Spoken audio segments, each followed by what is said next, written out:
Со над 10 активни градилишта на значајни капитални инфраструктурни проекти и со инвестирани околу 16 милиони евра, само во последниве 10 месеци, општина Битола е во континуиран процес на сериозен градежен бум.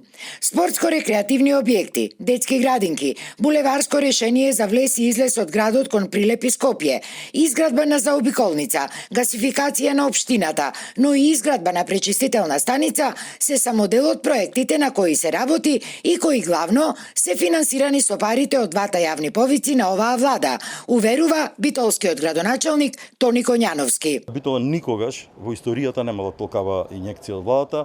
Првиот повик за инфраструктура со 16 проекти, 4,3 милиони евра. Вториот повик со 11 нешто милиони, 15-16 милиони евра веќе во една година од постоење на оваа влада ги имаме на располагање, и тоа е само еден огромен мотив не само за нас, меѓутоа и за предпријатијата јавните битолски, меѓутоа и за приватниот сектор. Тоа и за нив е начин да се осовременат, да се зајакнат инфраструктурно и капацитативно во делот на човечкиот фактор и да понатаму да продолжиме со исто темпо како што застанавме. Од се ова што досега се работи во Битола, задоволен е и премиерот Христијан Мицкоски, кој е во дводневна работна посета на градот Потпелистер.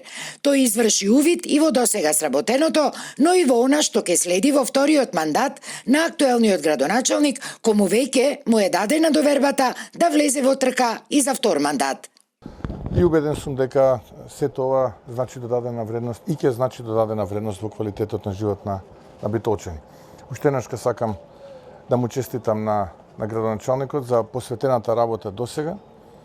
Се разбира, очекувам убедлива победа на локалните избори уште во првиот круг и успешна работа и во иднина, мнозинство во Советот, се разбира, која што ќе биде додадена вредност во работата на градоначалникот, а не како досега која што ќе прави обструкции и ќе кочи работата на градоначалникот по било која цена.